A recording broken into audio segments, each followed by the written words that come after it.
been a huge part of this year. Like, it's just been so challenging, like being active and playing 4 games and then not, and like not feeling the best, and then like frustrated of like how hard I worked in the off season. And then like all I do is rehab and like continue to do this process and just like trying to trust that the best I can. And obviously there's really frustrating days. What happens if the WNBA star player is injured and the league acts as like nothing is wrong? Caitlin Clark just spoke out during a conversation with Subbard. Additionally, this is the most thorough public explanation she has ever given regarding her injury issues. She discussed, for the first time, the psychological toll of being thrown into Game 30 without any preparation and how that experience altered her understanding of what her wounded teammates had been going through the entire time. She talked about how difficult it was to watch from the sidelines as the league's audience drastically changed while she was away. Her vulnerability in this interview highlights the hard truth of her usefulness to the WNBA as well as the emotional cost. Do you believe that the WNBA should improve player protection or alter officiating? Please let us know below. Come on. There's days where like it's a little bit easier and like you're very, very motivated and like you're close to the finish line of getting back and being back. And then like, it's not like I have a training camp to like build up to like playing my first game again. It's like, no, like you're tossed into Game 30, like go try to play well. Like it's hard. Like it really is. And I think it has given me really good perspective on like what a lot of my teammates and people that I've, teams I've been a part of, like certain people have had to go through. Like I've never been through anything like this. She was aided by the uncertainty in unexpected ways. This person, who never missed a collegiate game, is now facing the demanding physical demands of professional basketball. In her interview with Subbard, Clark gave an excellent account of the encounter. "I don't have a training camp, really. You are placed in Game 30. No typical ramp-ups. When you return to the court, just have faith in your body and hope it holds together." The most excruciating aspect of the whole situation was the stop-and-go nature of her season. And I think that's probably why it's been so hard, because like I've never really dealt with injury, and that's probably been a challenge in itself, because like when I first like was feeling pain, like I didn't understand it. Like I didn't know. I was like, am I just tight? Like, am I just getting old? Do I need to hit a stretch? Do I need to get like a little rubbed out? Do I need some icy hot? Like what's going on here? So I think it's been a balance of like understanding my body. And I know like, whether it's this year, whether it's next year, and even throughout my career, I'm going to be very thankful for this moment. During this hardship, her mother's heartfelt text struck a new chord. "You have devoted a great deal of time to everyone else. Now is the time to take care of yourself." Clark had never felt the weight of such words before. Basketball was no longer the only reason for the urgency to get back immediately. It was about learning to put her own well-being ahead of what other people thought she should do.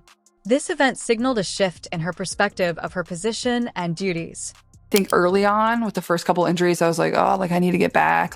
But I think like my mom texted me like after this last injury, and like they know how hard it's been on me. But my mom was like, you've taken so much time for everybody else. Like you have to take time for yourself now. So just trying to do that the best I can too. However, the data showed the uncomfortable reality of her worth to the league. It's obvious that the fever improved when she was available. Compared to their problems without Clark, when the squad has 9 wins and 9 losses, their winning percentage was substantially higher while Clark was on the court, going 8 wins and 5 loses. During her absences, television ratings and attendance both declined. As a WNBA highlight, the May 17 Sky Fever game drew over 2.5 million viewers, while subsequent games on ABC without Clark and other stars averaged closer to 1.5 million. Without its main scorer and playmaker, the squad found itself battling for a postseason spot. Due to injuries on the roster, the Fever even experienced periods when they had just 9 players available during certain windows when league regulations prohibited instant hardship signings. Viewership and ticket sales are like up across the WNBA, and then and they're also, when you don't play, there's a dip, like a substantial dip. So how do you handle, does it impact your patience? You know what I mean? Like you're coming back from this injury and you know this, everybody knows this, that when you play that changes. Yeah. I guess the better question is, how are you like managing it so it doesn't impact your patience? Her empathy for injured teammates grew as a result of this event, which also made it clear how much the league relied on her. The Fever's offensive strategy became predictable in the absence of her explosive scoring and court vision. Her companions were forced to take on tasks for which they were unprepared. Every game she missed made the team's fifth-place standing feel more vulnerable. However, Clark's silence over these difficulties was about to end in ways that would surprise everyone. Definitely been hard. Yeah. Well, like, I'm going to go to every road game no matter what, like whether I'm playing or not. Like, and it's hard because obviously I do feel this like responsibility of like being out there and playing, and like, not that I like think there's like a fear of any of this ever going away. Like, that doesn't happen when like LeBron or Steph get hurt. Like, they're always going to be there. No, like, he'll be back. Yeah, exactly. So, but like, you do want to play. Like, you want to give people something to cheer about or scream about, or, you know, people spend so much time and money and resources to come and watch you play. League management were in a panic when Clark and Sue Bird's talk took an unexpected turn. Everyone was surprised by the aspect of her leadership that she showed in her open moments concerning officiating. Sue Bird questioned Clark about her sideline coaching during the games she was unable to attend because of an injury. Clark's answer was blazing. Before throwing the fatal punch, she grinned and stated that she was more concerned about coaching the referees. "I'd be a good referee. I wouldn't overlook a call." Like a direct challenge to league headquarters, the comments lingered in the atmosphere.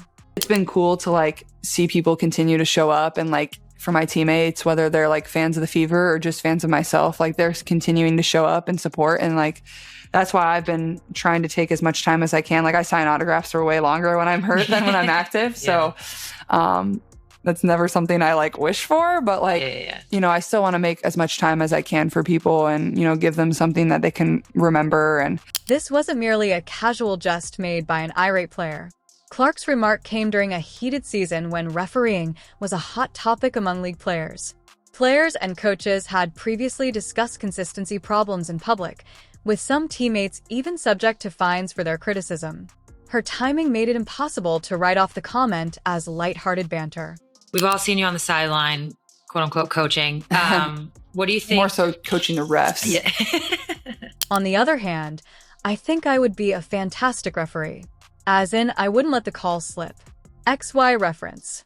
Since Clark is now one of the WNBA's most popular players, the league takes her criticism very seriously. She was obviously not only griping about calls that didn't go her way because of the manner she delivered it, which combined conviction and comedy. The critique has merit because of her basketball IQ. She had done cinematic studies. She was aware of the appearance of fouls. She had a deeper understanding of contact and positioning than the majority of players in the league. She was seen as more than just a player because of her readiness to voice her concerns about apparent inconsistencies. Clark wants to have an impact on the actual game. Sitting on the sidelines, she had witnessed calls go against her colleagues. She observed trends in the officiating of games. This candid opinion was inspired by her first season experiences with hard fouls and what she saw as cheap shots. I feel like I would be a really good ref, though, from the side. Yeah. Like, I wouldn't miss the call. Backseat ref. The subtle remark was part of a broader trend of annoyance that had been growing around the league.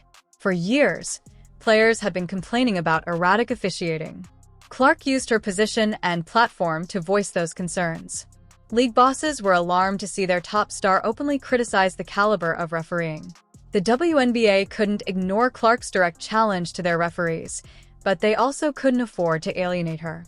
Her critique of officiating, however, was simply the tip of the iceberg of a far more sinister reality she had been dealing with. She received physical abuse that was substantially worse than typical newbie treatment, and the effects were becoming apparent. Something concerning about the way the league's biggest star was treated on the court was made clear by Clark's rookie season the previous year and her sophomore season this year. This went beyond simply getting used to playing basketball professionally. It was about enduring a degree of physicality that seemed methodical and intimate. There were difficulties in every game that went well beyond typical defensive pressure.